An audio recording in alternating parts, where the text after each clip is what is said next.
It's that time again. Watch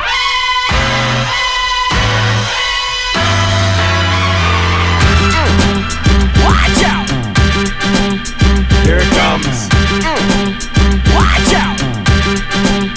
Here it comes. Watch out! Here it comes. Watch out!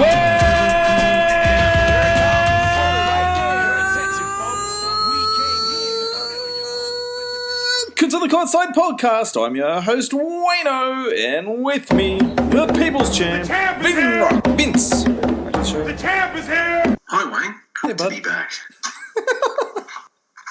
Is it though? Well, there's rumours that you're doing this show from the award in the hospital, so... yeah. And of course, we're joined by Sydney's second richest man, Stu Benson. Sorry, that was a pre-recording joke. Pre-recording joke for all our listeners here. Always best to start off with a joke that no one else will get except the three of us. Hello, gentlemen. How are we? I've got so much editing to do. For the podcast faithful, Wayne edits out all the ums and the dead time on air in between segments and questions, and we're on the clock tonight. So one of the pre-pod instructions was try not to say So there you are. Yeah. Wow. So much more dead time to edit. Let's get into it. Let's talk trades. Boys, look, I just want to say before we start the show that this is probably going to be a light edit from my behalf just because of the length. There's just so much to cover, even since the draft. It really just feels like this has been, far out. Was everyone just a free agent this year or what? Certainly feels like it. There's been more moves this offseason than I can remember, and big ones as well. So yeah, people are going to have to pardon the scrappiness of the of what they hear in the next couple of days because we've got so much to cover. In even just the recording, of this show, I'm actually a little bit hesitant because what the hell's going to go down in between, posting the show? I mean, we've got Westbrook that's looked like he's demanded out of OKC as well. There's just some big moves that made, and obviously the NBA landscape has just changed once again this year. It's good times. We're kind of seeing the end of, even momentarily, the end of the Golden State Warriors' reign. And, at one stage, let's not forget, they trotted out 5 All-Stars as their starting lineup. So it's good to see that disperse, and, it's good for the league. And the West itself is super stacked. I think the East is still pretty open, but we'll probably cover that as well in the show. I like the fact that it's a bit more 90s-ish with duos everywhere. It's back to the good old Jordan Pippen versus Ewing and Starks and who else? I can't think who else. Stockton Malone. Dumars and IT. I mean, look, I posted the other day on Facebook just because there's just a lot of whining going online. It's just man, you know what? There's a slew of talent in the NBA now, and look, even regardless of all these, these matchups, and look, to some extent, I understand where these guys are coming from. A lot of the older heads are, they missed the glory days of the NBA, which is the 90s through to the mid 2000s. But the league's in a good position, man.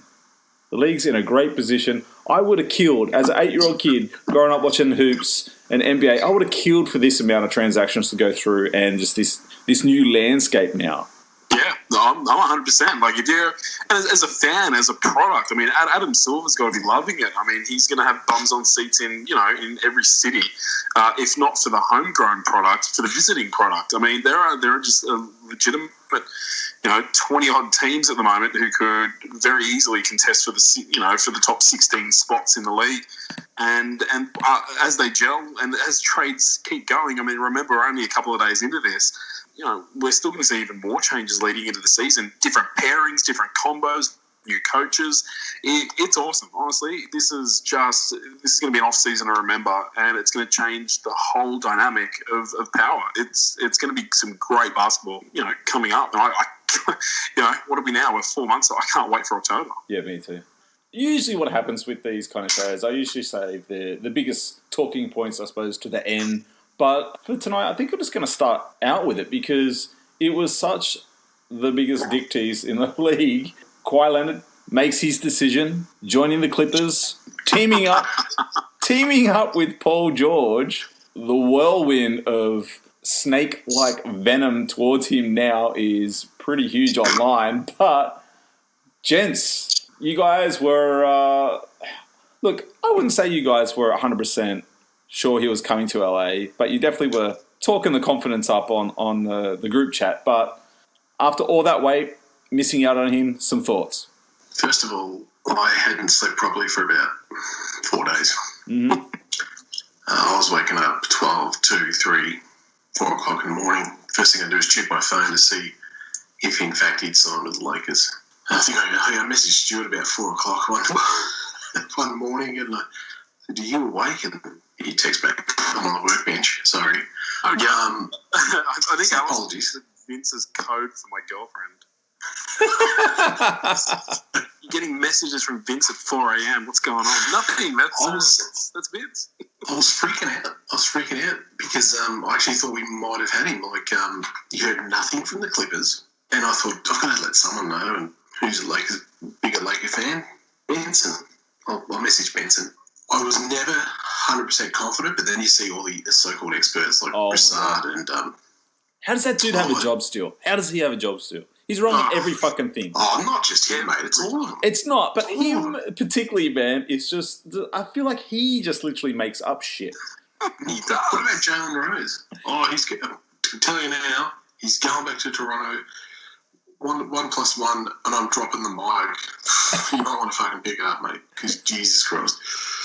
I was in shock. When I saw the Paul George thing, I was just like, this is why the Clippers were so quiet all week. Jerry West, man. Pesky, sneaky Jerry West. You said it, Vince. You said it in the chat. You said, Jerry West is too quiet, I don't trust him. Yep. In a group chat, I fucking said it and I have proof. And what was Benson's reply? I don't know. I know what I'm saying now. I'm saying fuck Jerry West. That's what your reply was. Does Jerry West officially hand back his LA credentials now? Is that... He cannot be considered a Laker anymore, can he? He has done his best to... I'll tell you what, I took about 50 showers. I felt dirty after what Kawhi did. He bent us over, did us dry, and didn't even pay for dinner. It was terrible.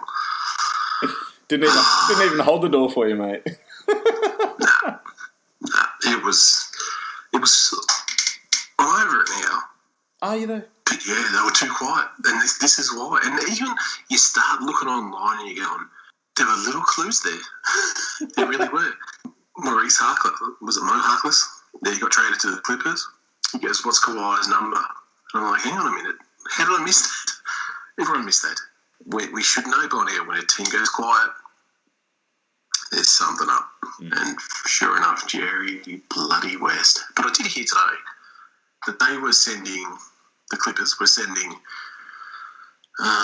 people to all the Toronto games wearing Clipper polos. Yeah, they'll keep the lines of communication open with him, obviously, through the course of last year. Oh, they were really pouring it on thick. Mate, if anything, like... Well, I was going to say, I remember... You shut up when I'm talking, mate. Go. People don't download to hear you. God. Continue. Go, please. Was that it? Is that it? No, I was just going to say, they, I remember Doc speaking through the year, that, talking about Kawhi Leonard, and just, they kept the lines of communication. Like, if anything, they were, like, super invested in making that a reality. Like, Stu. Good call, man. Vince. Yeah, listen. Look, Let rip, mate. Go on.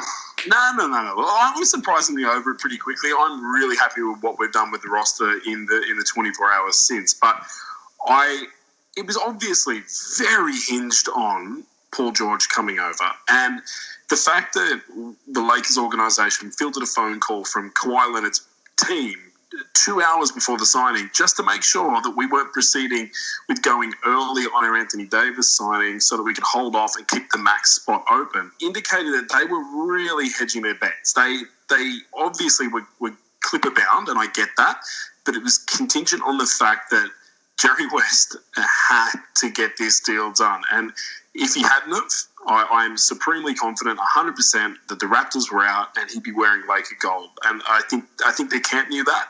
And so I kind of think that, we did everything we could possibly have done. We tried to trade for him when he was a Spur. We made our intentions known that he was one of our guys. We created a max hole and traded a fuck ton of people for him. So in terms of what we could have done, I don't think we could have done anything else. I just think Jerry played a really good hand, and he did it right at the last sitting at the table. And credit to him. I mean, Jerry West brought Shaquille O'Neal to the Lakers. He brought Kevin Durant to the Warriors, and he's brought Kawhi Leonard to the Clippers. Like he's a master at his craft, and a credit to him. And I'm kind of cool with it. We just on we go, and we've got 2 of the top 5 players in the league in our starting 5. I'll take it. I mean, I suppose that was my biggest criticism of the whole situation. Look, not having a stake, I didn't know who Kawhi was going to, and I didn't really care, to be honest with you. But I just knew that it was going to be a massive deal no matter which team he chose. I mean, you spoke about, the Lakers made their intentions, felt from the get-go from the Spurs. Well, so did Kawhi. Kawhi, indicated that he did want to go to LA, to the Lakers. And then they shipped him to Toronto, and kind of backfired on the Spurs. I thought that send him out of the country out to whoop whoop, and look what happened. Turn around and won a chip out there. I mean, sure, a lot went right for that to happen, but I mean, it's interesting though. You look back through the notes of the stories that were written, and any quotes that anybody was able to sort of get out of him, and it's not specifically Lakers. He just mentioned that he obviously wants to get to LA and he wants to play in LA, and so I guess it kind of makes sense that it was down at the 2 teams. Yeah, really, if that's where he had his focus on. And look, I suppose the criticism I had was Pelinka holding on too long to this. Like, I mean, you guys already have 2 franchise guys. Do you know what I mean? Like, the longer this got dragged on, the more pieces that came off the table in free agency, and I was just like, man, you guys got a guy like Davis, you got a guy like LeBron. Like, wouldn't it be good to, instead of, I suppose, holding out and for this to exactly happen and miss out on Kawhi, wouldn't it be better to go sign, like, bring in, like, an Al Horford or, someone of that sort of caliber, but, even 2 guys, and really fill out this roster before, you're relying on Jared Dudley. Oh, look, man, and I think, honestly, if you're being neutral and you're being honest with yourself, I truly think that if you have a 50-50 chance of getting a Kawhi Leonard type player, you have to wait. You got to wait for that phone call, yes or no, and you make your moves accordingly to the result of that phone call. But man, he's a generational 2-way player. He's a 2-time NBA Finals MVP. He's an NBA champion, and he wanted to be in Los Angeles. If you knew you had a 50-50 flip of the coin and you were sitting on a max space, mate, as much as it kills your chances of getting other sort of top-tier free agents, you got to take that shot, right? I personally think you just got to wait for the phone call. That being said, man, I mean, we got DeMarcus fucking Cousins. Like, I think we did all right. Yeah. Well, look, let's get in. You line up all the GMs. They will all say they would have done exactly what Pelinka did. Yeah. I mean, but not all teams have 2 franchise guys on their team already. I suppose that was mainly my point. It doesn't matter. It doesn't matter. If Kawhi Leonard says there's a chance I'm coming to you, then you go all in. Yeah, that's fair. Pardon me. Well, look, before we jump into some Laker talk, let's talk about this Clippers squad. I mean, exactly what they have on the table right now, because I mean, they didn't give up anything to get Kawhi Leonard. Sorry. They gave up a slew of picks and pieces to get Paul George in to make that Kawhi Leonard deal happen. Man, they gave up. I mean, I thought LA gave up a lot in bringing in Davis, but my God, I mean, what OKC got back in return for Paul George, I mean, essentially I understand that, the Kawhi thing doesn't happen without the Paul George deal, but, man, it's still a lot. Yeah, it's a lot. It makes our deal look pretty pedestrian. Yeah. Presti held all the power. Yep. Yeah. Man, it was such a quick call. Like, it was such a... I mean, we all didn't even know Paul George had requested out, right? Like, and all of a sudden, bam, he's a Clipper. It's like, what? No, and that just proves these insiders and these sources, they don't... Look, honestly, if things aren't getting out, things aren't getting out. And, you know, it really just takes all the credibility away from these people who draw, I can only imagine, hundreds of thousands of dollars from these networks, and they know fuck all. Yeah, 100%. I mean, look, you know, we'll get into the Laker lineup right now, but let's look at this Clipper one because essentially, you know, they re-signed Patrick Beverley. Obviously, who's the power forward center we love? Harold. Thank you. Sorry, slipped my mind. Lou Williams is back. Zubac, obviously. You know, they bring in Mo Harkless, Kawhi Leonard, Paul George into the picture. I mean, that's pretty dangerous. It is, but everyone's carrying on like they run LA right now. That's 8 guys. Mm. That's 8 guys. I think they'll do much. Sorry. Shut up. No. Sorry. I was just going to say, Paul George, because I was being told that, you know, LeBron's, you know, he's coming up to 60,000 minutes. He's going to have another injury. Davis is not durable. Have a look across the hallway. Leonard is never going to play 82 games. He wants load management. Paul George is pretty injury prone. Well, he's had that injury, shoulder injury last year. And he did an adductor as well. Mm. So, and he's nearing 30. For both teams, a massive issue is going to be health. Yep. Yeah. So they've got to be careful as well. They're in the exact same boat we are. Fill out your roster. Still a lot of question marks. I mean, I think they'll do much what you guys are basically doing now. You know, filling out the rest of the roster with basically like shooters. You know, to really open up the floor for them to work. But you know, I could see him. There ain't much left. Well, yeah, there's still a handful of guys. Like maybe Jody Meeks, Justin Holiday. You know, he's another decent shooter. There's a shit out there. May as well sign me, Blaine. Dude, he's a pretty good corner shooter. You only need him to shoot the 3-ball, mate. That's all you need. Yeah, I can get the corner 3. Well, the silence is deafening. Mate, you wouldn't put on a Clipper fucking uniform. Come on. No, I wouldn't. Oh, bullshit. For that amount of coin, you would. You'd sell your soul. Who are you kidding? Yeah, maybe. But I mean... Signed if Benson signed. That'd be the... I'd say if Benson comes with me, I'll play. Okay, we could be the new Danny Green and Kawhi Leonard. Yeah. We can have our own podcast. Oh, boy.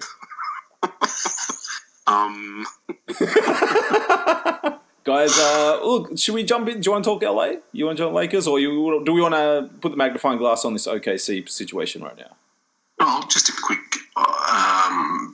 few thoughts. I'm pretty happy with how it turned out. Again, health is what I'm worried about, probably with Cousins the most. Mm-hmm. You both know how long I've wanted DeMarcus Cousins in a Lakers jersey. Yeah. For the longest time. It's quite surreal. It's not getting as much airtime as I think it deserves. It's crazy. Yeah. Yeah, you're right. And you know, he's going to be another year removed from that Achilles. Yeah. His quad's going to be fully healed. When I watched him come back, he was for mine. And if anyone knows anything about being overweight, it's me. He just looked a bit overweight. I want to see him, when you start to get 29-30, do what Powell and Kobe did, just drop the weight. Yeah. LeBron, drop the weight. It's going to help him so much. I just think I think he'll come up with a chip on his shoulder. I think you said that, Wayne. He'll have a chip on his shoulder. Oh, 100%. Yeah, like last year, I think that's just the casual NBA fan is just killing DeMarcus online. But he's never been an above-the-rim player.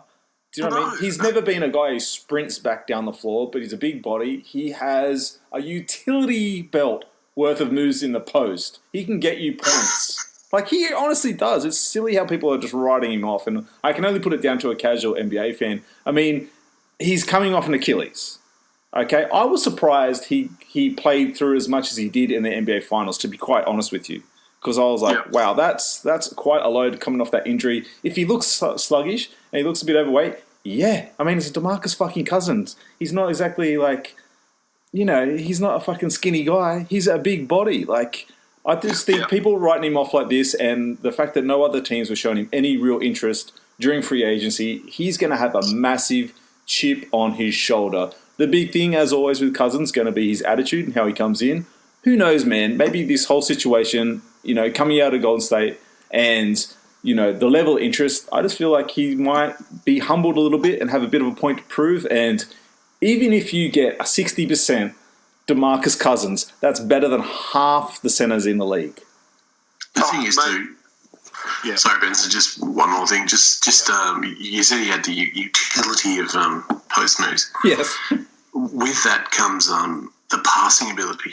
He's a good passer. He's such an underrated passer of the ball. Yeah. He's going to fit. He fits into any offense. Plus, he can spread the floor and hit the three. Mm-hmm. I'm excited. Yeah.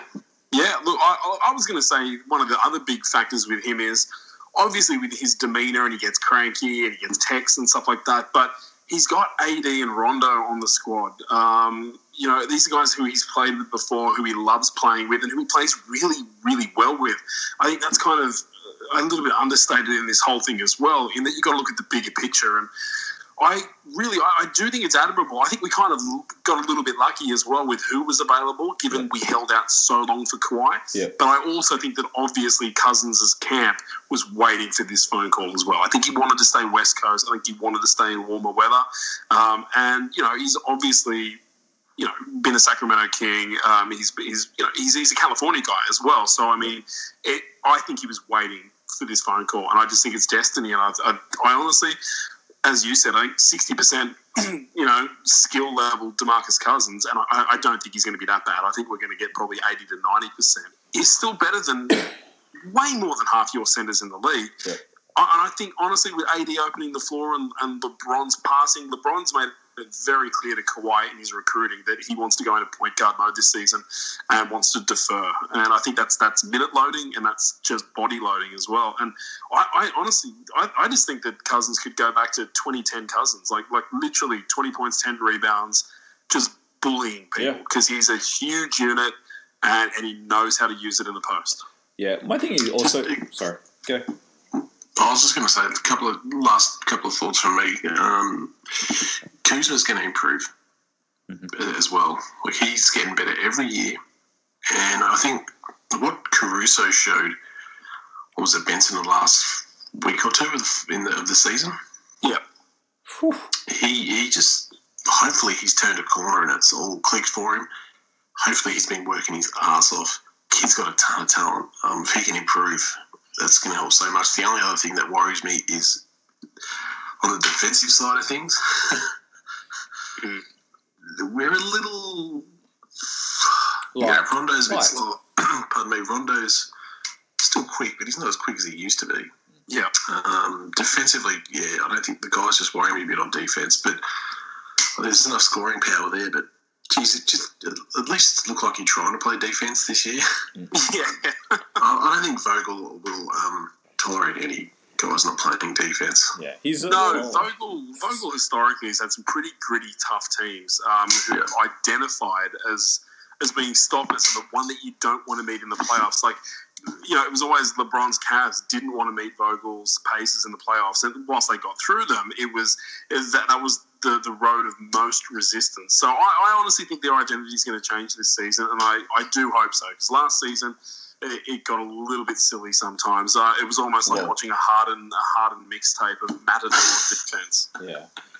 Look, I suppose I'll just close off on the Lakers talk. To a lot of our long-time listeners, as much I'd love to give you guys shit about this situation in the Lakers, maybe this holds a little bit more weight knowing that I'm a Grizz fan.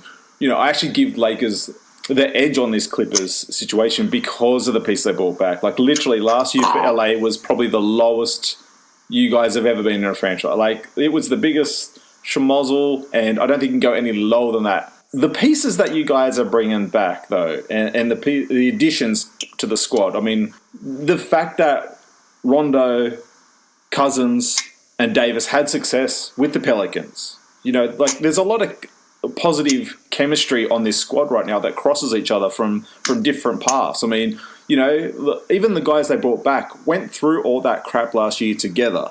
Do you know what I mean? Like, there's just so I just feel like, there's a lot of ways. Obviously, a lot went wrong last season, but a lot can go right this year for the Lakers as well, which is a dangerous thing considering the pieces you have on this squad. So, looking at the squads, I give the edge to. I like the pieces that the Clippers have, but I just feel like there's no chemistry issues between the players in a Lakers uniform this year.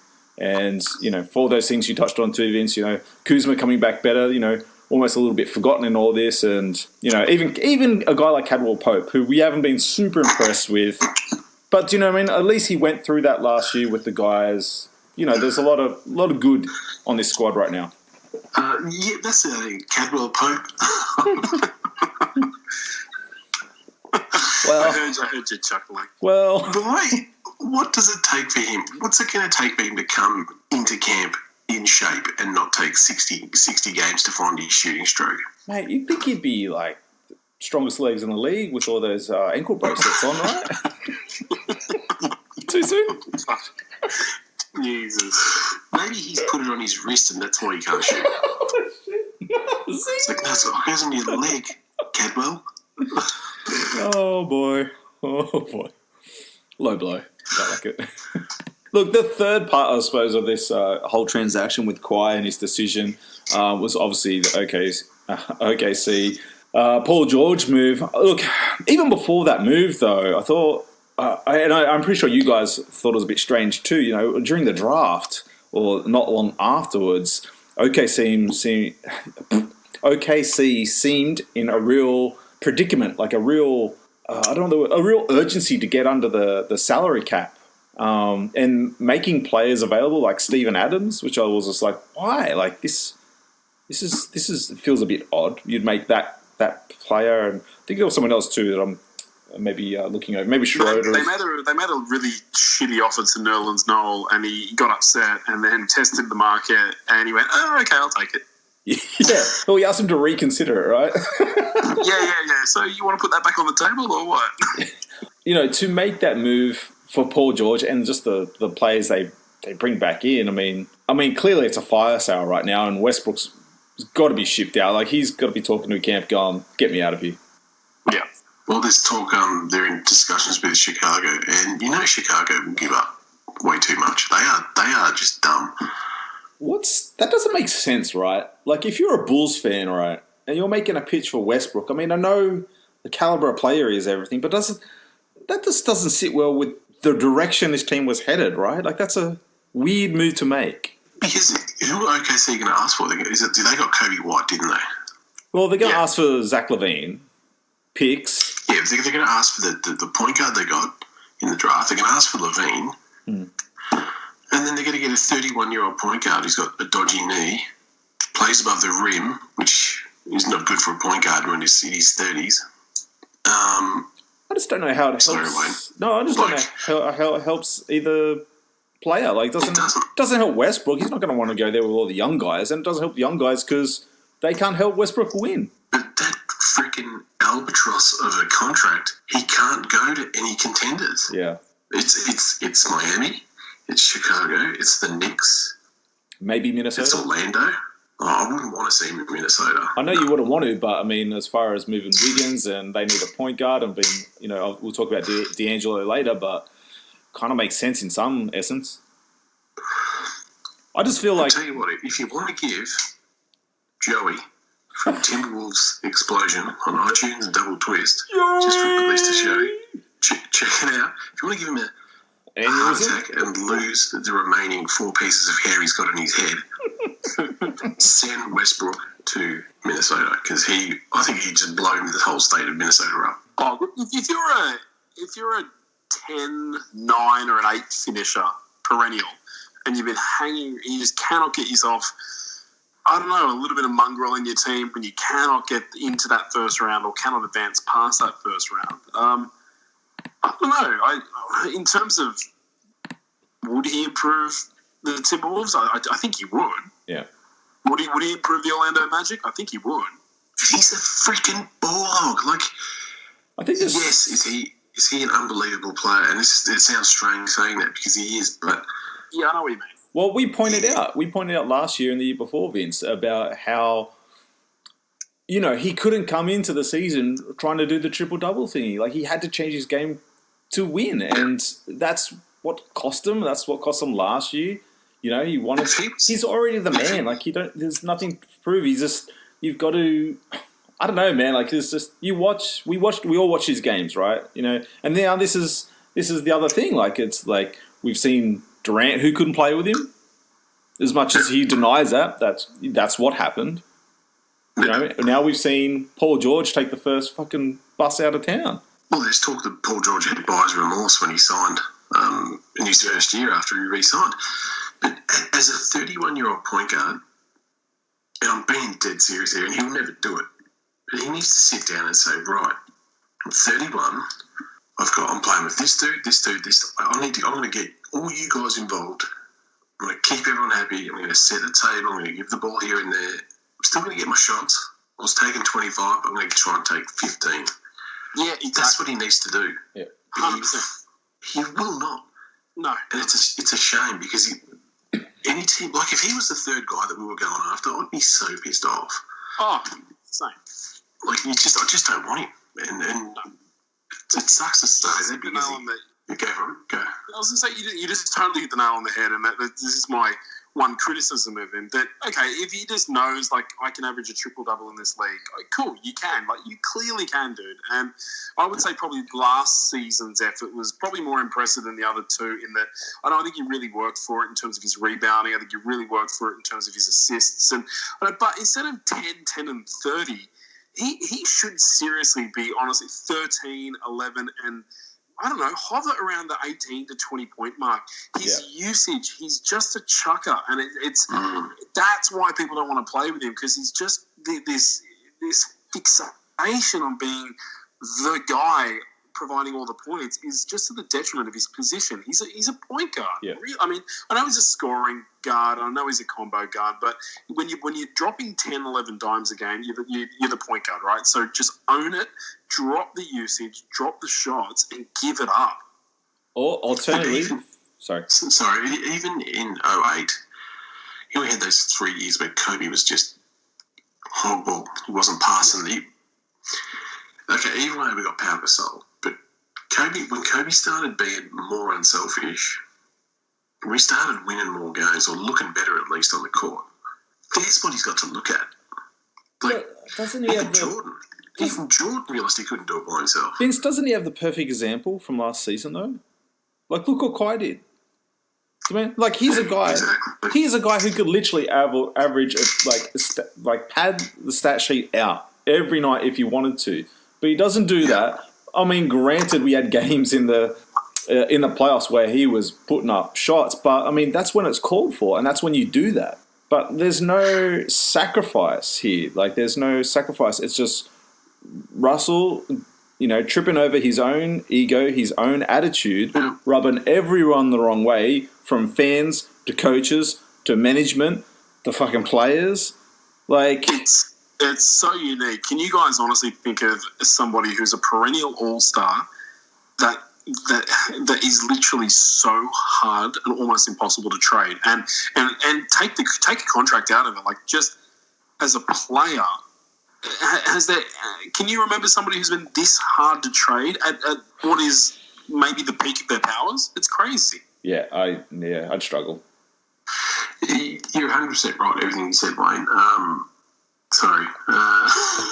In my opinion, I think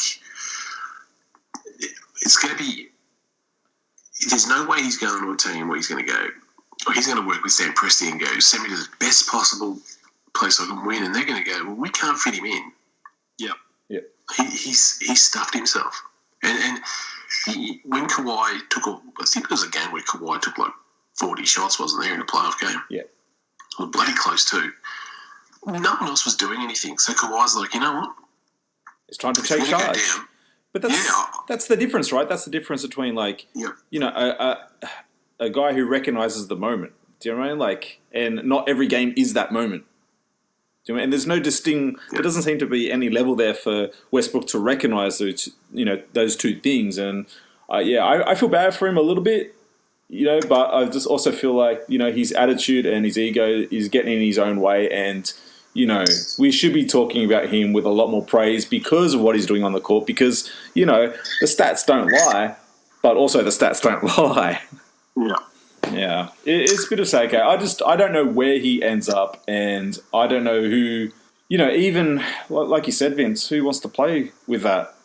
Do you know what I mean? What team wants to go, all right, well, okay, even like a team like Detroit, say, which suck, which probably need a player like Westbrook, but in the best possible way. It's like, well, do you really want to hamper what Blake's doing out there? You just signed D. Rose. I mean, this should be a no-brainer for Detroit to go, hey, let's put our hands up and bring Westbrook in, but how's that really going to end? No, not bad. What if the Bucks go, hey, we'll give you Chris Middleton and whatever. How long before he pisses Giannis off? Yeah. To me, it's not real risk worth taking. Yeah. My only hope is they send him to Miami and imagine the brawls between him and Jimmy Butler. It'd be amazing. Funny thing is, Wayne, that's where I think he'll go because Pat Riley. Yeah. He's got his eyes set. Riley's going to look at Westbrook and go, they're about the same age, Jimmy and Westbrook. He'll swing something, you watch. And you know what? I actually reckon their personalities, I for some reason, and what do I know? I'm not in the locker room. I have no idea. I think they'd actually be really good teammates. Maybe. Or maybe they just beat the humble out of each other. There is only one way to find out. Call Pat Riley. Wowzers. Look, I tell you what, though, if we're going to talk about one final thing on the OKC, again, I think you've got to give credit where it's due. The draft pick haul and getting and getting Gallo and Shai Gilgeous Alexander is awesome. Like they did really, really friggin' well off the Clippers trade. Yeah, and that's a guy. Shai's a guy that the Clippers were in love with. Oh, he's going to be awesome, dude. Like, honestly, he's one of my favourite rooks this year. He's great. He came into the league like a 3-year player. You didn't mention Mike Muscala. Why not? I thought Muscala signed elsewhere. Did they get Muscala? Yeah, I'm pretty sure they got Muscala. Yeah. Alex Burks. Maybe he can hit a 3-pointer for them. Well, let's not make promises we can't keep, okay?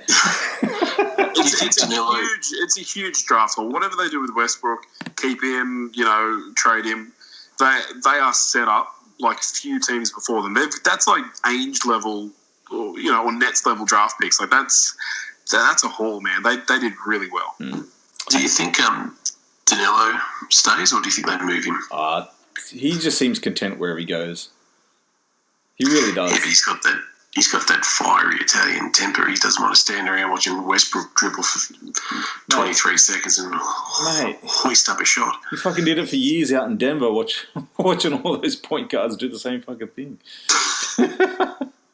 All right, guys, pick a team. Where we go from here? Pick one. There's so many moves. I just don't know where to go. So pick a team.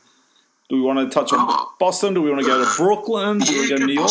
Go Boston. Boston Celtics, gentlemen. Wow. Ooh, the Lost in Celtics. Lost in space. Wow. I think you've been a bit harsh. I don't know, man. I just feel like... I don't know what I feel like. They bring in Enes Kanter. Okay. They lose Al Horford. Okay, that's okay.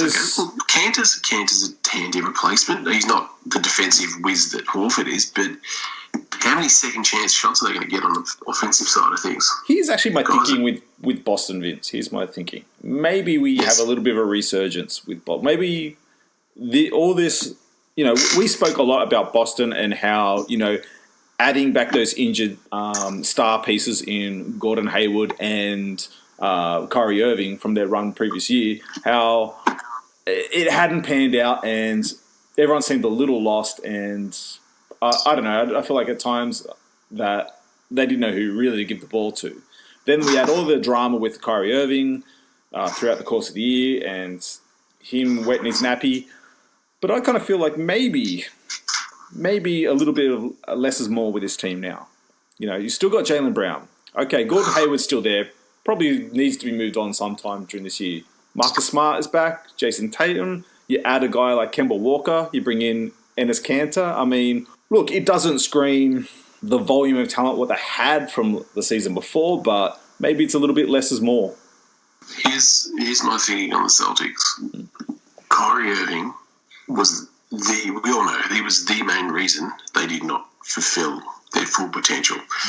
The players, from what I've heard online and read and the insiders, players just had enough of him. They did not like him after a while, and they did not like the way he played.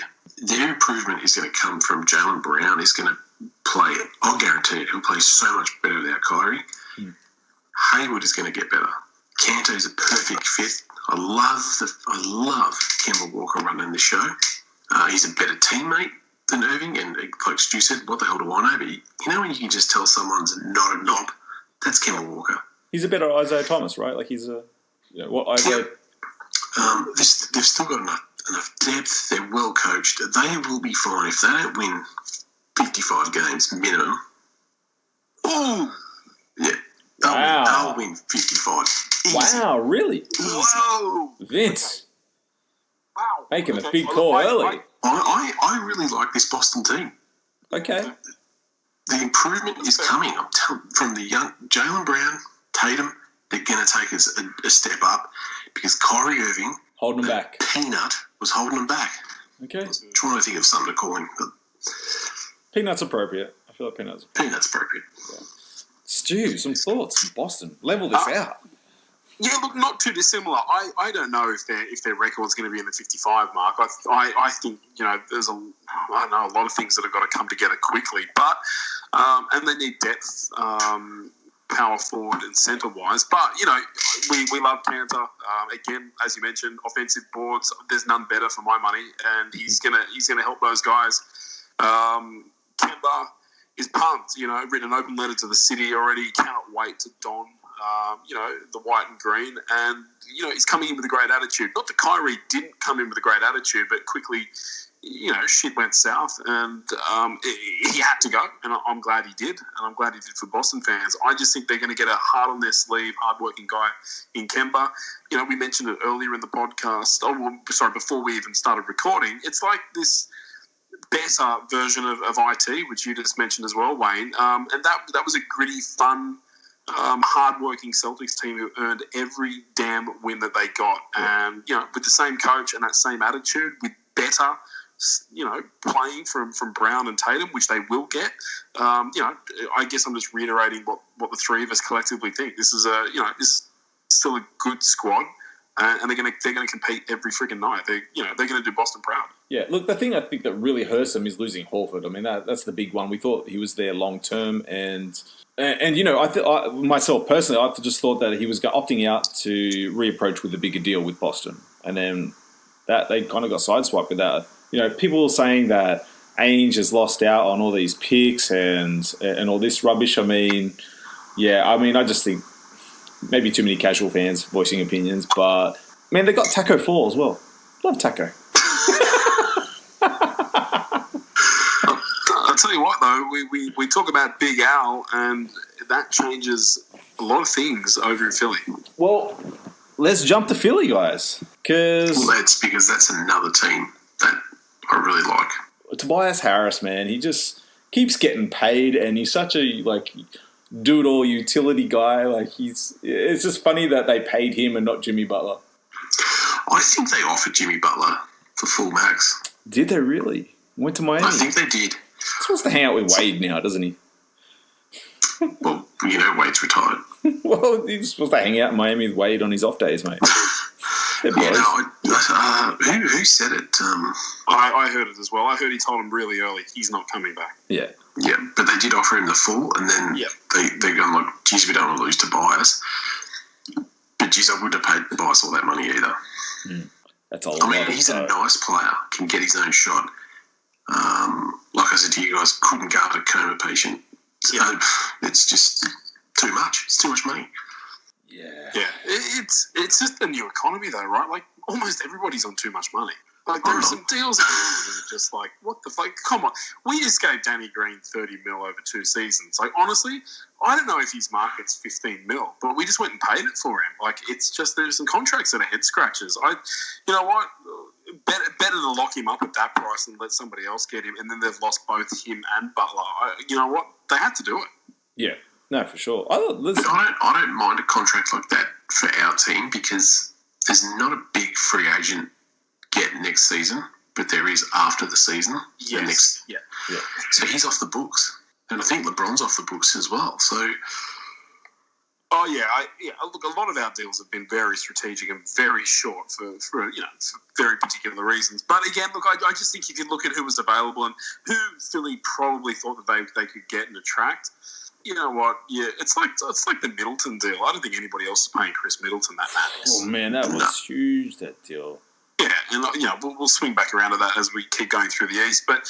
You know what, if you look at what they've got and they've brought in Horford as well, and then you look at the dismantling, well, not dismantling, but, key pieces leaving Toronto, it's got to put Philly odds on out of the East with Milwaukee, doesn't it? I mean, the two of them, they've got to be 1 and 2 in different orders in everybody else's book, but I think it's those two teams in daylight at the moment. Yeah, I mean, look, Simmons gets his big payday as well. Oh my God, that contract's huge as well.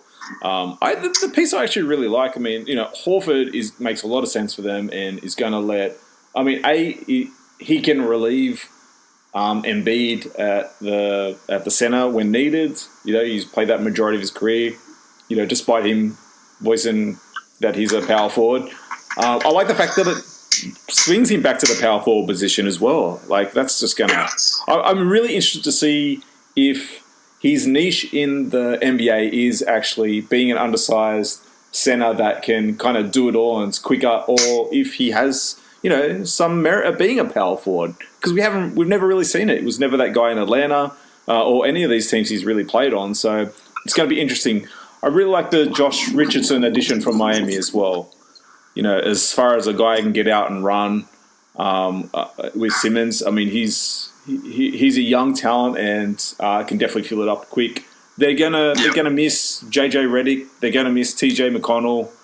I don't know, man. They'll fill out the rest of this. I wouldn't be surprised if these guys, maybe try to get their hand. I don't know what Phoenix is doing. I was going to say maybe they try their hand at Kyle Korver, but they definitely need a little bit more outside shooting right now. But I'm with you, Stu. I think these guys probably have surpassed Toronto in my books. I agree. I agree with everything you said about Richardson as well. I think that's a fantastic pickup. He's not a donkey like Butler. They probably lack a bit of outside shooting, but once the wave is clear on certain guys, and there's still a little bit out there, I guess, they'll pick someone up. Yeah. But it is a shame they missed. They let, or they I don't know if they had to, or they just decided to.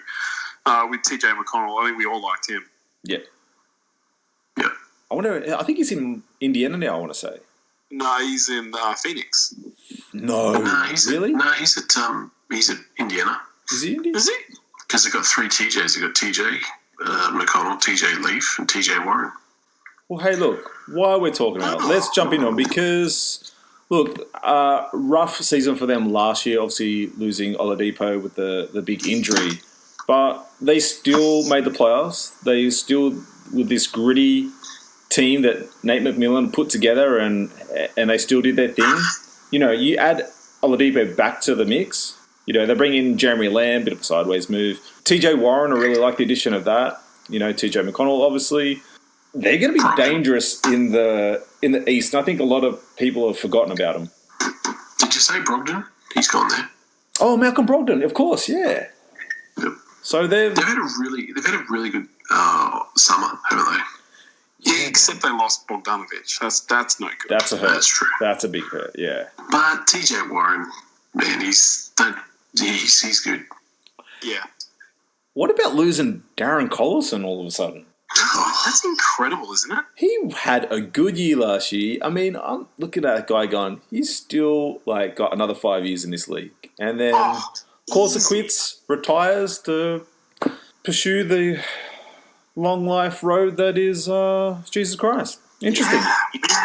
Yeah, man, your fate's got to be strong. Because honestly, 10 years in at his production and the minutes that he's loaded on his body, I know he's had his injuries, but Jesus, he's got to be another 5-year guy. Dude, I'm like, if you're going to miss the game so bad, if you feel that strong, play another 5 years and donate your paycheck. But man, you're way too early out of the picture, and it was a guy that I'd be quite happy. He's a guy that I kind of was like, I hope he gets a chip one day. Hope he gets there. All I'll say is this: I really hope he saved his money. He seems like a pretty smart dude. But does he though? Yeah, there's also that. Yeah, does like to smack his wife around a bit. So that's one thing. How holy you can claim you are if you're smacking your wife around. That's all I'm saying. Too soon? Just repent and apologise before you die. Zing. I'll tell you who I like though for the Pacers. Oh. Jeremy Lamb. Jeremy Lamb's a good baller, man. Is he though? Yeah, he is. He really is. Feels a little. Watch this space, man. I think they got him cheap. He's a good player. Feels a little Marvin Williams to me. That's all I'm saying. No. Yeah, I've never been into Jeremy Lamb. He's got great length, athletic, hits game winners against Toronto. He has trouble playing consecutive good games, I'll say that. But I think he'll be all right. But yeah, I just can't wait to see what Oladipo brings back next season. I really hope he's healthy. I mean, we haven't touched on Sabonis. We haven't touched on Miles Turner. I mean, this squad is, like I said, I think people have really forgotten about Indiana. Oladipo comes back healthy. I mean, he's still going to take a bit, to get there, get his game legs under him, even when the season started. But dangerous squad, man. Dangerous squad. A lot of people wrote him off last year without Oladipo, and they turned around and made the playoffs, and they're a good squad. Is Larry Bird a consultant there, or is he totally gone off there now? No, I think he's still there. Yeah, I think he still has something to do with the team, yeah. Okay. All right, pick a team, boys. Next one. Who we got? Isn't it crazy that we can literally just point the board in any direction and we've got trades to talk about? We're only, 3 days in? It's awesome. Like I said, I had really trouble mapping the show out when I sat down to do some pre-work for it, and it was just like, you know what? You throw a dart and go, because there's just so many moves being made. That's the Warriors. Golden State. Okay, good sir. Well, wow. Minnesota fans are pissed.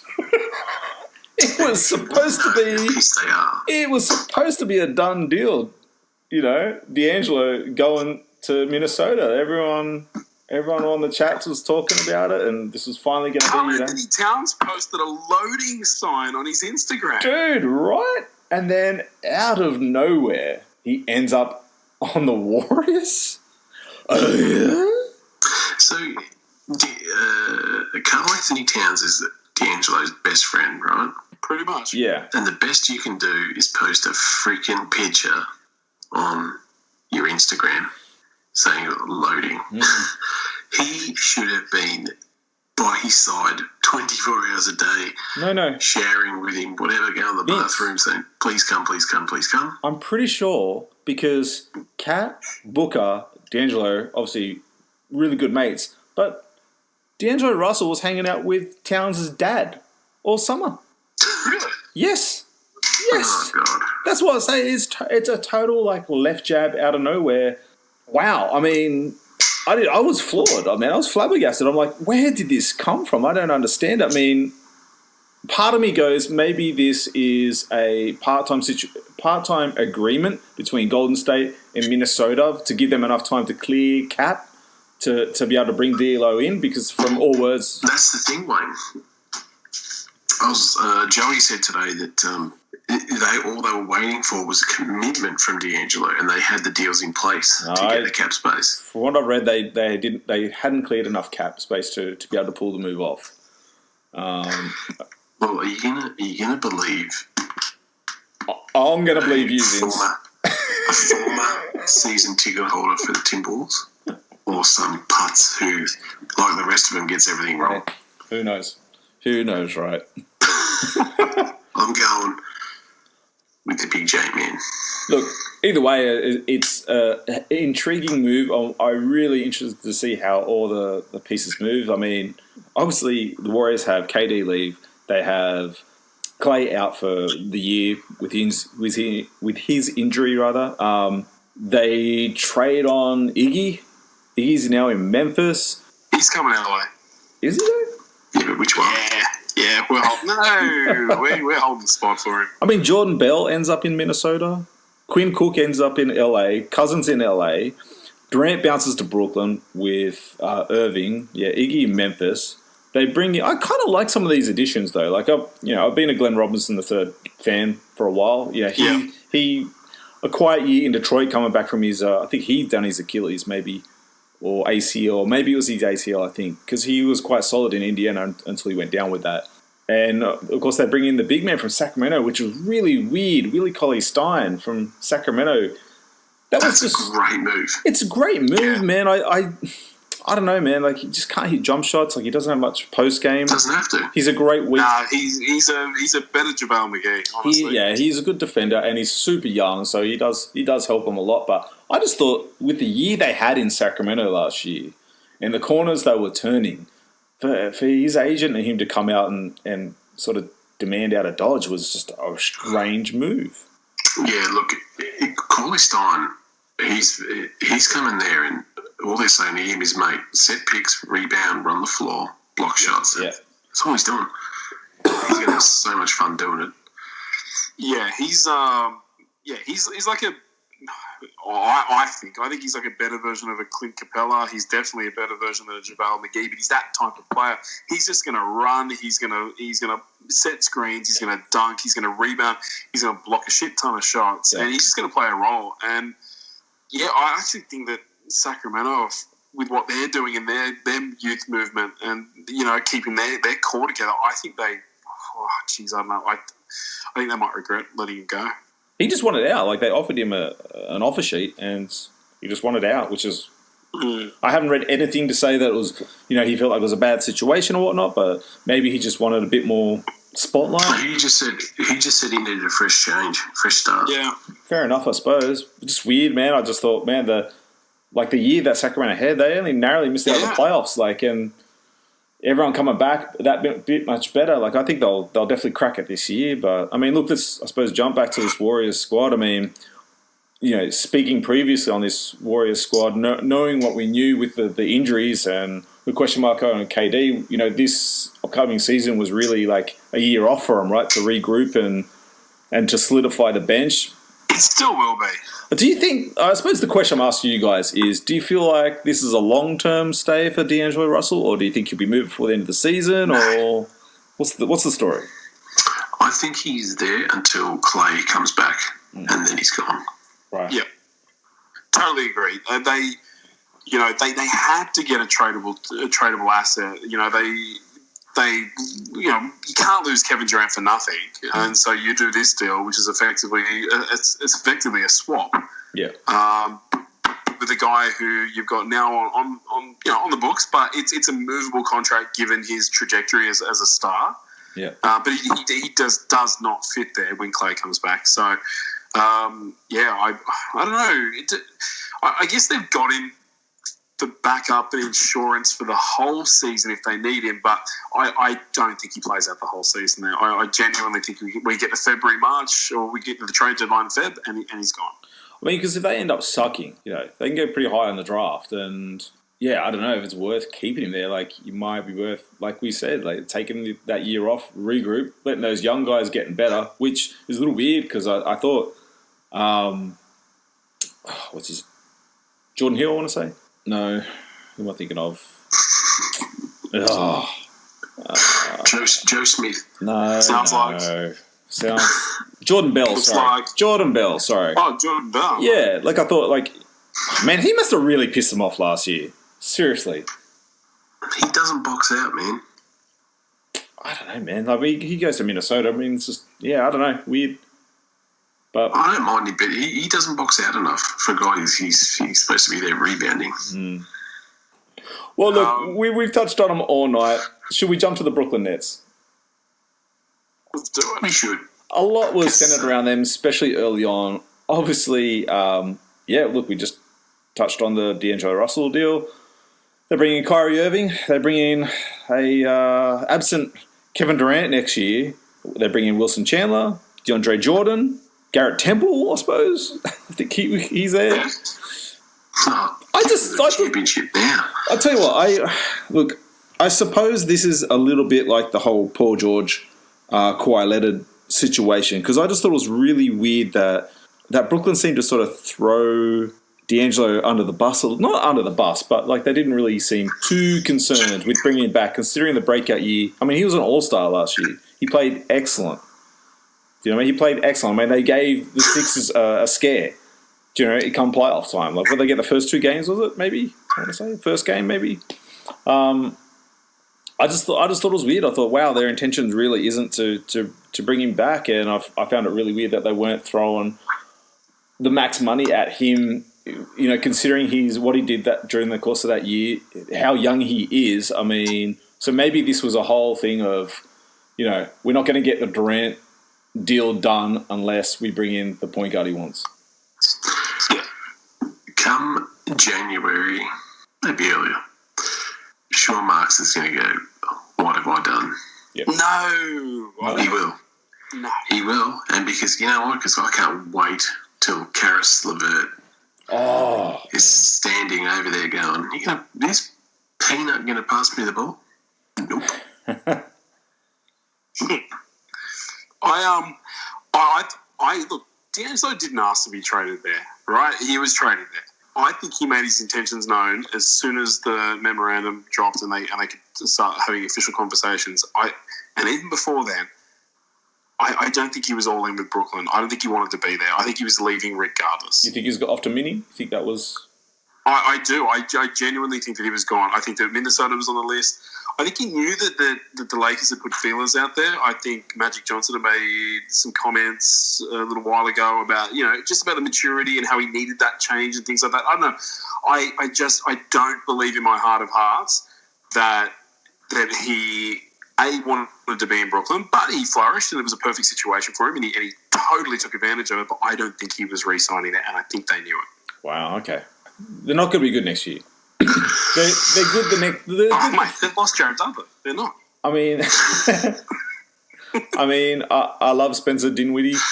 You know, Jared Allen I really like as well. Obviously, Stu's main man, Joe Harris, is still there. Vince, you mentioned Karras as well. So, you know, some great young talent. I mean, I just am fearful for them because we just saw what happened with great young talent around Kyrie Irving last year in Boston, and now you've got no Durant and he's out there with those guys who I don't think are going to be too happy not playing alongside D'Lo either. So I just feel like I hope it doesn't go sour quick for him.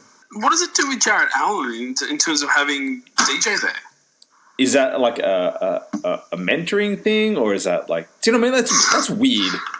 Yeah, if I'm Jarrett Allen, I'm pissed off because he's turning into such a good player. Yeah. You could have kept him, not signed DeAndre. I know they wanted DeAndre, but gone, you know what? I'm not going to sign DeAndre. I got Jarrett Allen. I'm going to go out and fill the roster out with other players. But it's not going to matter anyway because they've got the biggest cancer in the locker room in Kyrie Irving. So good luck. Can't wait to see it fail. Damn, sucks though because Brooklyn, I just feel like we're on a good trajectory. Yeah, I know. Yeah, they were. Yeah. Look, I still think that KD comes back at 90-something%, which I genuinely think that he can do. Regardless of whatever Kyrie brings to the locker room, they're going to be they're going to be up there in the conversation next year. Yeah. Year 2020. Yeah. He's going to hate. I know they're mates, but he's going to hate playing with Kyrie. You reckon? Dude, I'm telling you, when you were playing with your friends, there's always one or two friends that you hated playing with. It's true. Next team. I know it's not NBA level, but same thing.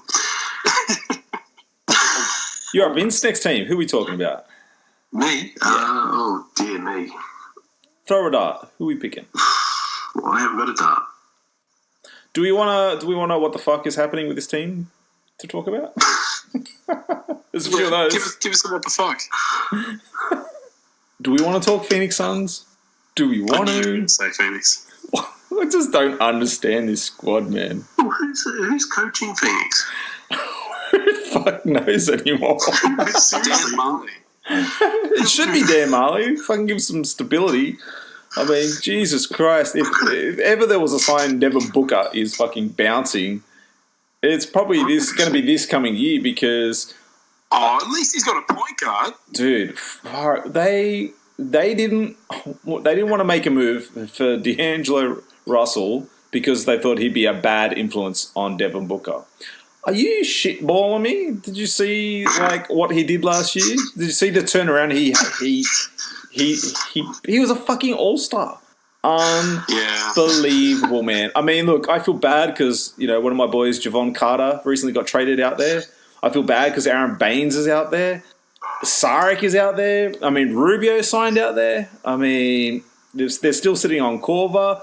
I don't know what they're trying to do out there, and I feel bad for Suns fans, and I feel bad for Steve Oyston, one of our regular Courtside listeners, because what message is this sending to you as a fan? I get really pissed off with franchises when they have shitty owners, and you don't know whether you're a team that's building towards playoffs, building towards a chip, or rebuilding, because nothing on this roster makes any sense. Wayne, I'm not... What'd I say? Whose name? Shitball on you here, but Monty Williams is the coach. So good luck to Monty. Don't know why he took that job. That's right. Why did he take that job? Money. Good. That's true. God, man. Hey, just listen, just some breaking news. Oh. Coming out from the Lakers. They've released Jonathan Williams. No. Let's spend 20 minutes talking about that. And secondly, I've just watching some footage of LeBron and AD talking to Jerry West. Yes. Oh, I saw that today, yeah. You stay the fuck away from it, Anthony Davis, Jerry West, you shifty little bastard. Fucking stay away from LeBron James too. Fucking piss off. Go have a cup of tea somewhere at home. Fuck. Should be home with a fucking knitted blanket over your knees watching the game. Laker on Laker crime on the show. Laker on Laker crime. He's not a Laker. No. Yeah. Oh, Jesus. Any of our players, you're welcome to wear 44 this year. Oh, man. Oh, let's talk a little bit of Phoenix before we jump to the next team, shall we? Bring that shit off the I don't mind it rafters. so much, guy. I really don't mind it so much. Honestly, one of the biggest things with Booker was getting him his shot, getting him open, getting him looks, and pairing him with a point guard. And they've wanted to do for a long time. Yeah, we all love Ricky Rubio. You know what? They've done all right in terms of who they could have gotten. I think they've done all right. It might open up the floor a little bit for Ayton, get him a little bit more involved. We might see Booker's points per game increase because the less loading on him. He's a better version of Richard Hamilton and Reggie Miller in the sense of how he rolls around screens and get himself open. He's far more athletic than the two of those guys. I think Rubio changes what we might get out of Booker. I don't necessarily think it's enough to keep him, but I think we might get a fun season out of him and Ayton, and a better season than we did last year. I'm just interested to see how it works because all this talk, for the longest time, Phoenix were after Lonzo Ball to pair with Booker. They in some essence they kind of get that in Rubio, like a strict pass first guy. So I'm interested to see how that plays out. I will admit that, but I feel like this is just a clusterfuck, and I just feel like you have done nothing essentially to help Booker other than now bring in Rubio. But I think Booker's out the door. Well, I mean, they've still got him for another 3 years, don't they? Yeah. Hey, we've seen players request trades before this week. This is true. So when you were talking about Rubio just then, you also mentioned one of our guys, Lonzo Ball. Why don't we jump to the Pelicans? Oh, the Pels. Vince, did you have any thoughts on the Suns? I just hope Rubio does really well. I think he's going to get Ayton a lot of good looks. Like you guys said, Booker. They've got some pieces there, but he gone. He gone. Come on, we've seen the NBA landscape. We know he's gone. Something stinks in Phoenix, and it's the fish rots at the head, mate. That's true. Oh, it is. It's ownership and it's management, 100%. Yeah. Man, let's talk some Pelicans because, look, I think all three of us were in consensus how much fun this team is going to be next season with all the additions. Of course, the number one pick, Zion, who had his small debut in Summer League the other day. And look, you saw some things he's going to struggle with, some things he's going to need to improve, but then you saw everything else. Oh, my goodness. I'm with you, Stu. Fuck, he looks short. I was just about to say, I'll tell you what, he's going to be pretty good for a 6'3" power forward. He looks like a two-guard. How tall is Kevin Knox? I don't. Knox is pretty tall, I feel, but he looked dwarfed next to him. If Zion's 6'7", 6'8", Kevin Knox is 7'3". Yeah, true. Honestly, dude. Wow. I mean, look, he's explosive as hell, and that's going to be a big thing. I mean, he's not going to be taller than the many people at his position, but he's going to be quicker and he's going to be stronger, and he'll work it out. So, do you want me to name the roster as is right now? Oh yeah. Okay, so obviously we've seen Anthony Davis, Solomon Hill, Stanley Johnson, Elfrid Payton, and Julius Randle leave. But they bring in, they've made some pretty good signings as well. So staying is Drew Holiday, Frank Jackson, Darius Miller, Etuan Moore, Jahlil Okafor, and they bring in Lonzo Ball, Derek Favors from Utah, Josh Hart, Brandon Ingram, and JJ Redick. Yeah, it is. It's a real diverse. It's a good mix of vet and rook and your third years and your fourth. Look, it's a pretty good roster. Like and in terms of the fact that it's a freaking complete overhaul almost, that's not bad. It's going to be fun. Get out and run basketball for New Orleans Pelicans. Yep. Whew. Next team. Look, we've got some faithfuls out there. Do we want to talk Knicks? Yeah. We should. I feel it's our due diligence, even, to cover the Knicks and maybe hamper the blow because look, they were promised a lot leading to this, and we've certainly touched on this in the past about maybe they should concentrate on building the stars they've got instead of wishing for ones they don't have. Because it all fell apart. They're missing out on Zion. They're missing out on KD and Irving. But you know what? In all that said, I like this young squad they got. Honestly, it's like, that look on Bill Murray's face when he wakes up in Groundhog Day. And it's still Groundhog Day. That's just got to be the life of a Knicks fan. Every draft day, every free agency, every trade deadline, it's just... Oh, fuck, again. It's just not fair. Wonderful friend of the show, Phil Brown. He actually got on our Facebook page and had a laugh at our expense, Lakers' expense. I mean, come on, Phil, do you not realise you follow the Knicks, mate? The biggest rabble in basketball today and probably forever. What is going on there? Yeah, I just feel like, like I said at the start of this, I just feel like they need to concentrate on the players they have and not making all these big promises for stars they can't deliver. Because, I mean, if you look at this squad, and as far as young talent, I don't think there's many in the Eastern Conference anyway that would sort of rival what they've got on paper. There's two dudes. Yes, okay. I would make a start with Barrett. And I really like Knox. Yeah. I'm trying to think who else they've got. Randall. Dude. Oh, there you go. There's three. There's a good three. Let me just name the roster for you, Vince. So Kevin Knox. Please do. Frank Nicotine.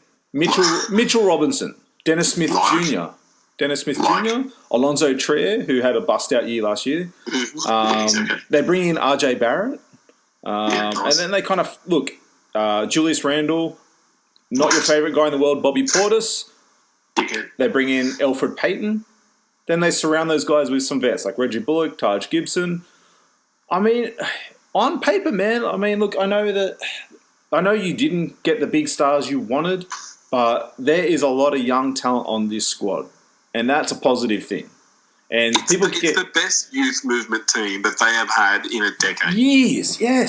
Thank you. And it's like, Big time. Stop getting on the management and stop getting on the coaches, because we all know the problem. We all know the fucking problem is Dolan. These GMs, man, take your fucking hats off to them. So they've done their best they can being crippled by James Dolan. James Dolan was the one who nixed the fucking Durant deal. He didn't want to offer him the max because of his injury. Like Stu said, when we're talking about Brooklyn, you would take an 80% healthy Kevin Durant over most players in the league. And that clown wouldn't do it. So, look, I can understand the frustration, you know, being a Knicks fan and missing out on all these promises, but I just feel like it's time for Knicks fans to wake up. Stop believing all the fucking promises. Stop believing that you're signing LeBron. Stop believing, you know, all these big-name free agents are coming to New York, because it doesn't mean shit, but look at all this talent on your squad. There's a fucking good squad right here. If you just develop those guys, man, playoffs is not out of the question. Not in the East. Oh, fuck. Not this year, obviously. Look, Knicks fans, you're going to love Julius Randle. The guy's a beast. He's a bully. He works his ass off. In the off season, he's not lazy. He's working on something. We saw his body change in LA, Stu. Mm-hmm. Yep. He's a beast in the post. I love Kevin Knox. I really like him at 3. Mitchell Robinson, Coach Fears has just got to play this kid. Yeah. Shot blocking machine, just playing. He's going to lead the league in blocks this season. He's going to lead the league in blocks this season. Yeah, go get him minutes. Just let him develop. Yeah, hopefully Barrett turns into an absolute star, and hopefully they're on their way. What are the contracts like for Bobby Portis? It was like 30 mil, wasn't it? Yeah, but they're all like short-term deals anyway. Yeah, so that's fine. Like, you can live with that, right? They're all, I think, like 2-year deals. Like, there's much the same route as the Lakers took. Crazy. Yeah, that's fine. As long as it's like a 5-year, $30 million. Yeah, no, that's all right. No, they didn't spend crazy. They're young. They plug almost every position with depth. They're not. I don't think they play off this season, but they're on their way if they keep them together. Like, you know, we see these teams. We see these Atlanta Hawks. We see these Sacramento Kings, and they build through the draft, or they build through acquisition of young talent with trajectory. And you know, even Brooklyn. I mean, it's doable. Not in a season, but they've got a great coach, and they do, honestly, hand on heart, for the first time in a decade, they've got a great young core and some really good pieces. Yeah, and what management have done with these short-term contracts is left the window open before, if there is a big free agent who does want to come to New York and does decide that he's going to commit and go, hey, look, I like all this young talent over in New York, you know, the market is obviously what it is, you know, it's a big draw card, but they're playing well. They've got young guys. I want to be a part of that. They can then make moves because they're all short-term contracts, and there you go. But just, man, don't believe the hype. Flavor Flav. don't believe the hype. Pick a team. Who we got? Stu, you're up. Hang on. Who haven't we spoken about? Bucks. Yeah, we can talk about the Bucks. All right, do you want to ask me again while you're editing? What's that? Are you editing this bit? Because I went quite silent when you asked me. Oh, that's okay. I'll just, yeah. I've got one question. Yeah. Regarding the Bucks. Do you have complete faith in Eric Bledsoe, A, staying healthy, and B, running the show? I do, actually, because I feel like he played well last year, and you know that was after his deal. So I don't feel like he's like a guy who's only playing big for his contract year. And he played really well last year. Like, I think he had a bit of a slip up when he was, you know, 2 seasons prior to that, you know, talking smack to Terry Rozier.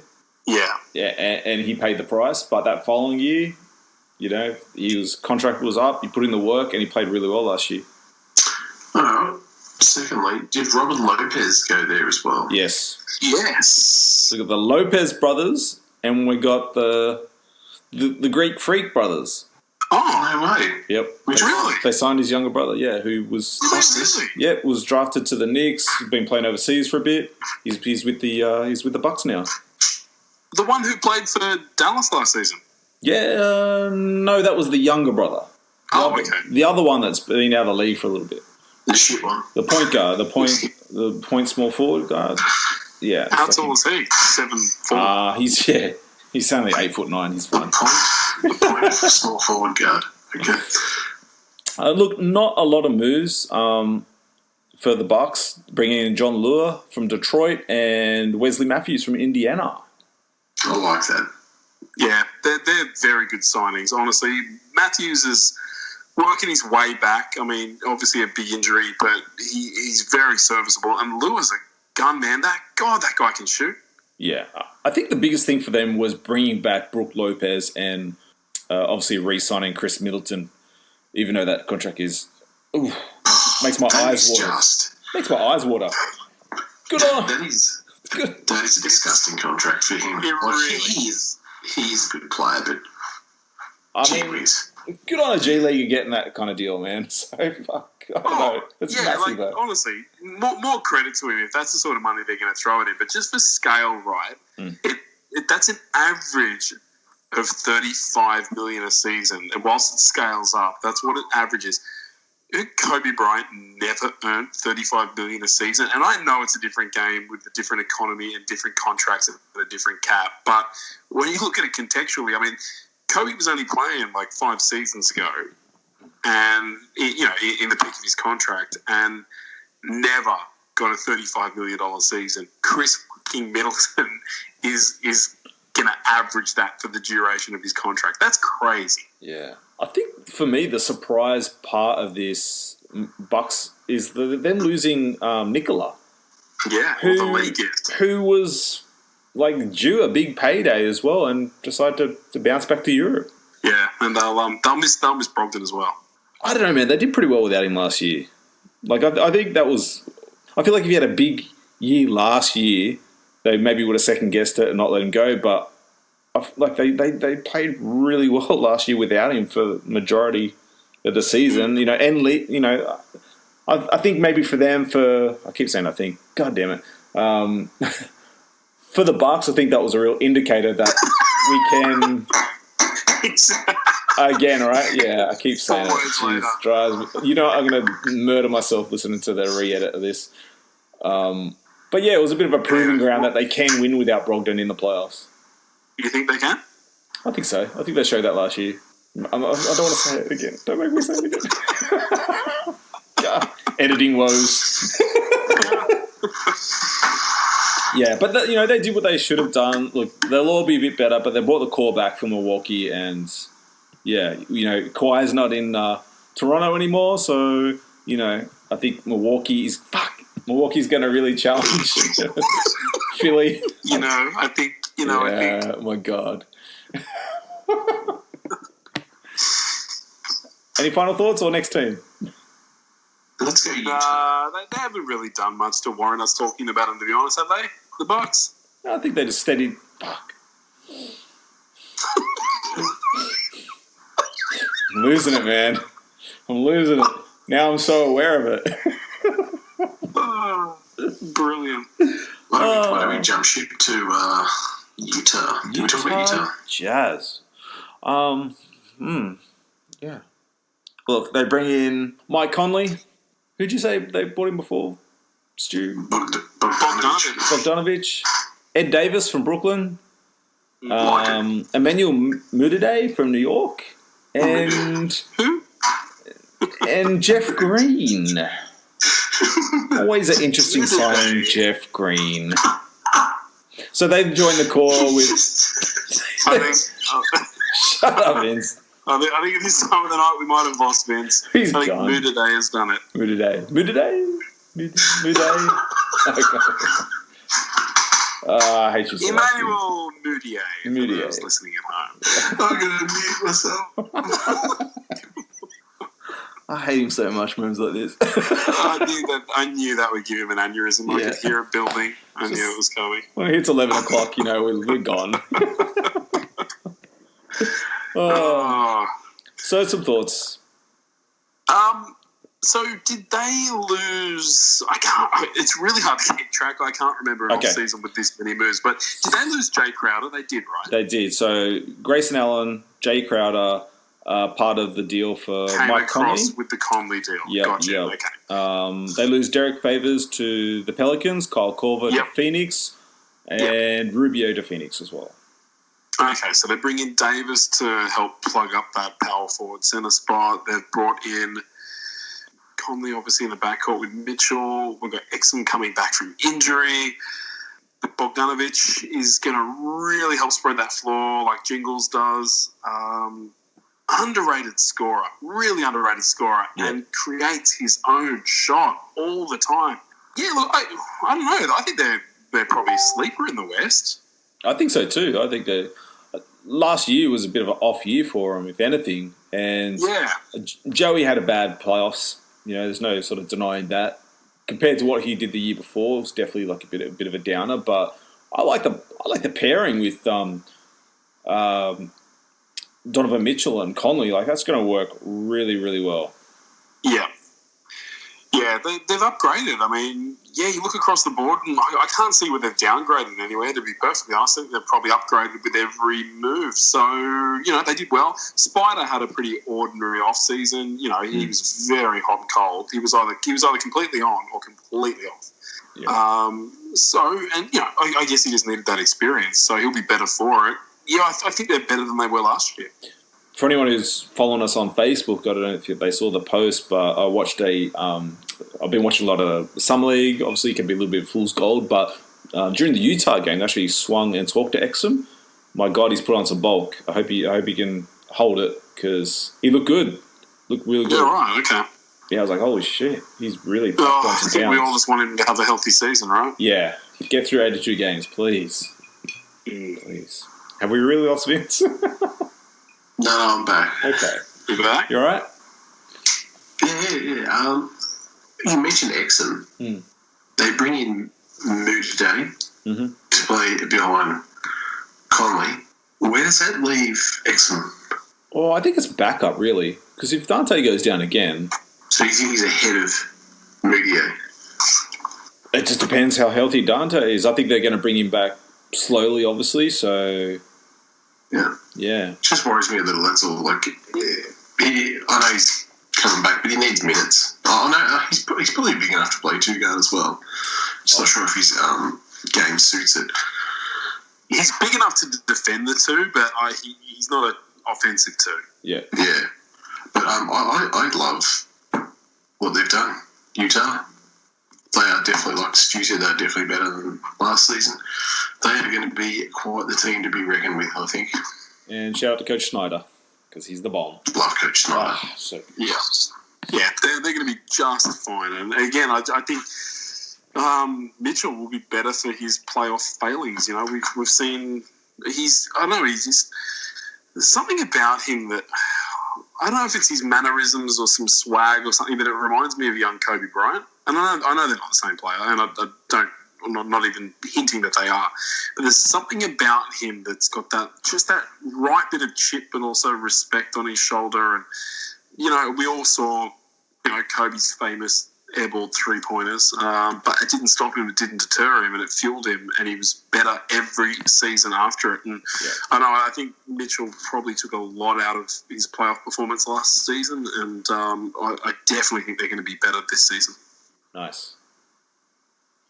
Mate, a lot of great players have their moments that they're not proud of. Yeah. Even Kawhi Leonard missed, in the finals against Miami, he missed 2 free throws, didn't he? Yep. Yeah. So there you go. They grow from it. Yeah. Yeah. Utah is a team that Knicks fans could look to. As far as... And they built. Yeah. They built through the draft. They don't really get free agents that want to go there. Unless they're European, like Bogdanovic. And they made a really smart trade to get a really good point guard. There's your plan right there. Yeah. Follow that plan. Damn straight. Next team. Can we just laugh at Houston for a second? Oh, shit. Oh, all right, let's have a look. Oh, my God. I mean, everyone was available at one stage.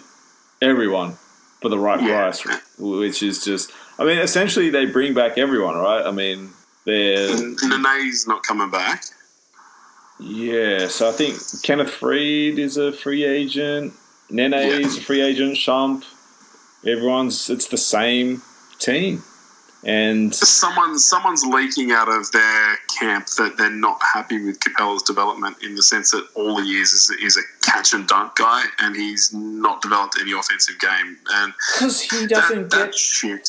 Fucking That's shit. You're hearing that out of your own camp after they were saying they were going to trade you, and yet they've made you available. That's shit. I mean, how is he supposed to develop? He doesn't get fucking touches. Exactly. Man, I will fucking take him. Like, fuck, that's such a rubbish thing. Like, that's such a cop-out fucking thing. 100%. He's the one guy in that squad I would take. You know, he's the one guy in that squad I would take and just go, yep, let's plug him in. Yeah. You know the old, where there's smoke, there's fire. There's got to be something to this disharmony between Chris Paul and James Harden. There has to be. Oh, wait till... I mean, they've smoothed things over now, clearly. But, yeah, just like you said, Stu, like, with the smoke, there's fire, and wait till the losing starts next year. Wait till it's the same old trash on the court. I mean, they messed up. They signed Chris Paul for way too big a deal. I mean, maybe they're the team that throws everything they've got at OKC and bring in Westbrook. Oh, that would not... Look, if Chris Paul was on the last year of his deal, I think Presti would go for it. Yeah, I mean, he's there for another 3 years. It's such a stalemate, right? Like it's such a stalemate, and I think the tension between Chris Paul and Harden, you know, guys who look for whatever their faults, they both just really want to win, you know, but it's their contracts that have held everything back. I don't know if the contracts match up, but what if Morey, because you know Morey would love Westbrook. What if he goes, I'll give you Capella, Chris Paul, give me Westbrook? Will the contracts match up then or what? I don't know. I think OKC are going to want a deal much similar to Paul George. You know, they just want a slew of young talent and picks. And I don't know, Houston... Well, Capella's young. Oh, that piece makes sense. It's just everything else around that, right? Yeah. Bring Steven Adams as well. Westbrook. If I'm Morey, I'm trying to get... And don't know... Just trying to get Westbrook, and I'm punchy. Westbrook and Adams for Capella and Chris Paul and whoever else it will take. Because Houston, to me, just they come across really stale now, and that whole Chris Paul Harden thing that's not fixed. That won't be fixed because Chris Paul has got an ego the size of the Queen Mary, and. Yeah. And he just needs to go. I think if... I meant to say the QE too, but I'm punchy. It's late. I think if he did go... I think let's say that trade worked. I don't know if it does with the trade calculator, but I think if you trade CP3 to the Thunder and you throw in Capella and picks and get it done, I think the Thunder buy that out pretty quickly. Yeah. Probably needs a third team to tweak it, but yeah, I agree. Yeah, we need a third team. Yeah. I've seen heaps of trades involving the Thunder, involving the Rockets, involving Minnesota, involving Toronto. So it's going to be interesting. There's heaps of theories about 3 and 4 team trades, just trying to facilitate some of these moves. I think the next couple of days we're going to see some doozies. Wiggins to Houston, Chris Paul to Minnesota. That'll work. Oh, piss off. Yeah. Well, Wayne, you want to get everyone to Minnesota this tonight, don't you? He fucking wants everyone to the Grizzlies too. No, I don't. Starting to sound like a fucking Lakers fan. I just said I'll take Kuz off your hands. That's fine. I'll tell you what. If my wife comes home grumpy tomorrow, like, at the end of the day, I'm going to say, did you have a moody day?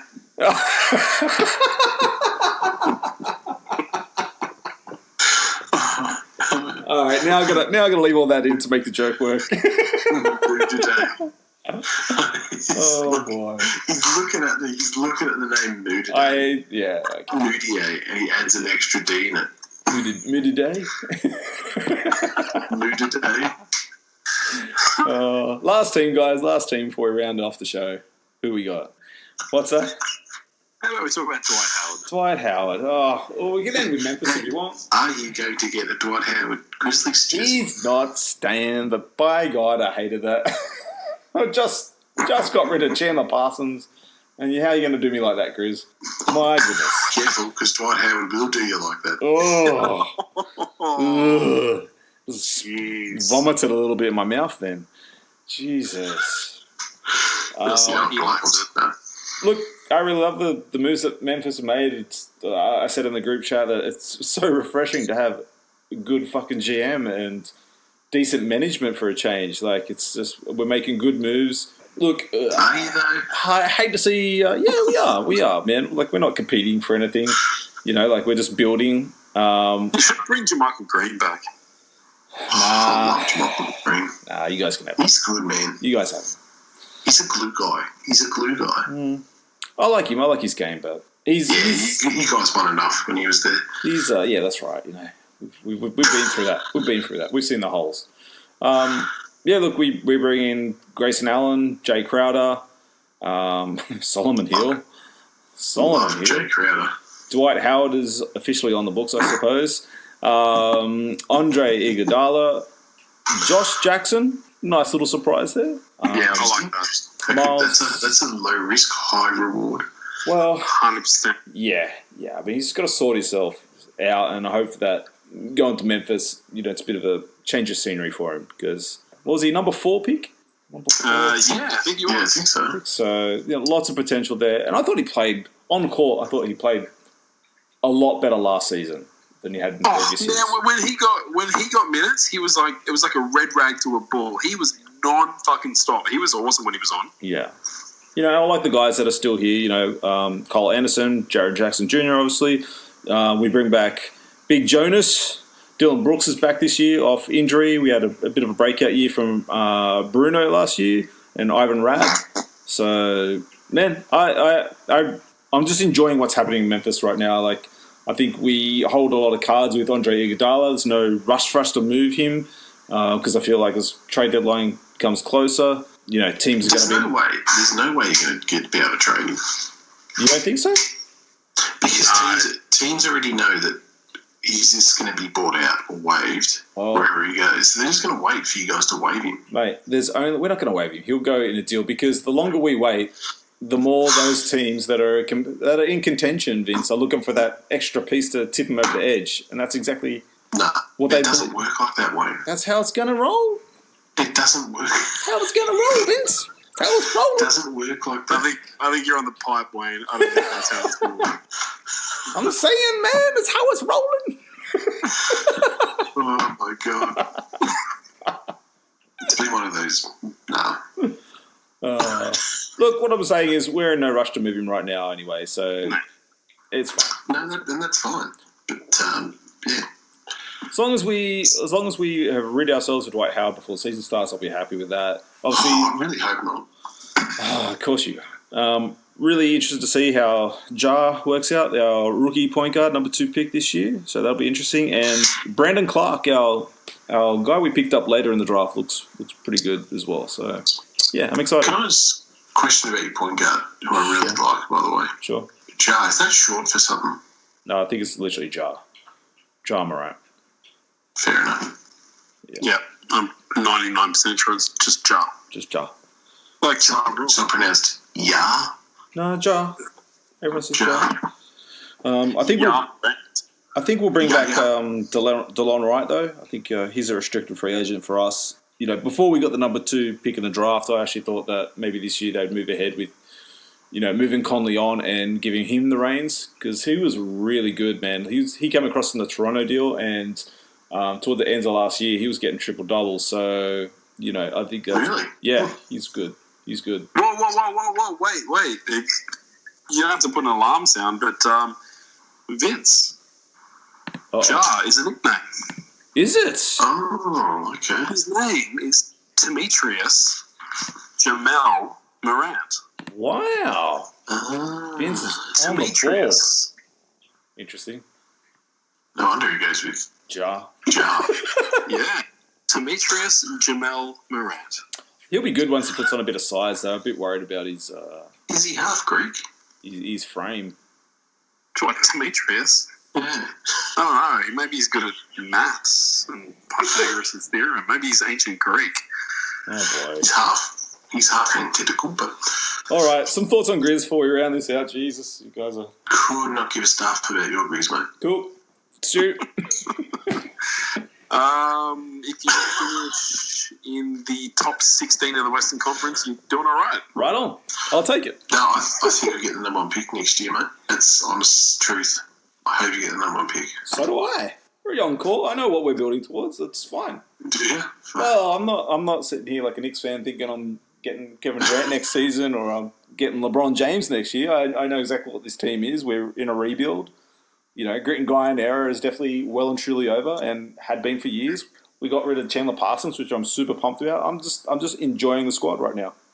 Yeah, it's good that you're young, though. You're not hanging on to the remnants of the past. Like, and you kind of were for a little while. Like, you'd lost your identity, but in Conley and Gasol, you were kind of still half pregnant, and you either are or you're not, and you guys aren't anymore. But it's a good thing. Yeah, I mean, but that's that's what we put up with Wallace in charge. You know, it's just one foot in, 1 foot out, and never know where you stand. And I think that's why, you know, when we talk about, you know, Knicks and all these other young teams on the up and up, it's like you really, as a franchise, really need to know where you're headed, because mixed messages as far as roster, it doesn't do anything for your players, your culture, and as you guys know from your multiple championships, it all starts from the office up, right? Like that's where it all begins. This is true. You need your front office and ownership on the same page. On the same page, in unison, working in unison. Well, all right. Hey, listen, before we do wrap up, where's Vince Carter going to be playing his 71st NBA season? Oh, man. I don't know. Maybe with RJ, he's coming back, isn't he? Jesus Christ. Richard Jefferson, what are you doing? No, he's not. He can piss off. He's not coming back. I don't know if that's a joke or not. It sounds like it's not. I think he's coming back. I think he wants to come back.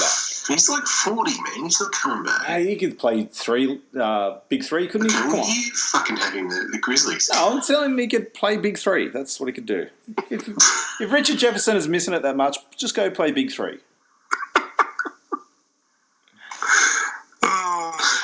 It's getting late. Well, we done, Wayno? That's the show. Wayne, you're hosting the fucking show, mate. You're going to fucking close it out. I was waiting for you guys to finish. I was trying not to cut you off that time.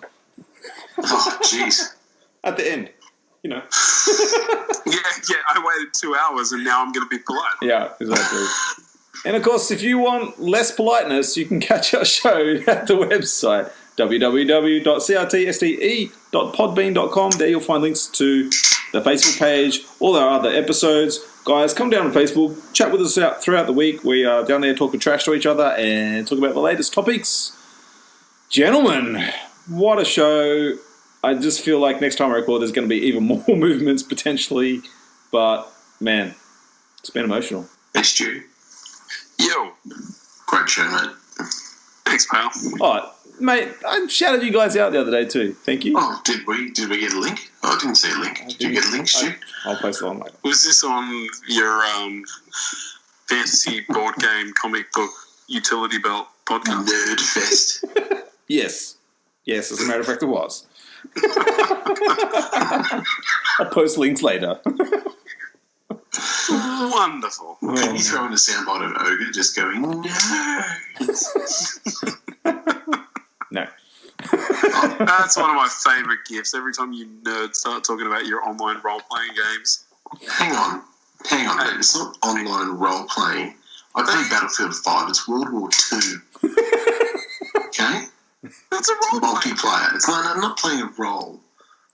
You know what I think is... Have you guys seen the post that... sorry, Kyle. Did you see the post that Paul George put up thanking OKC and Russell Westbrook?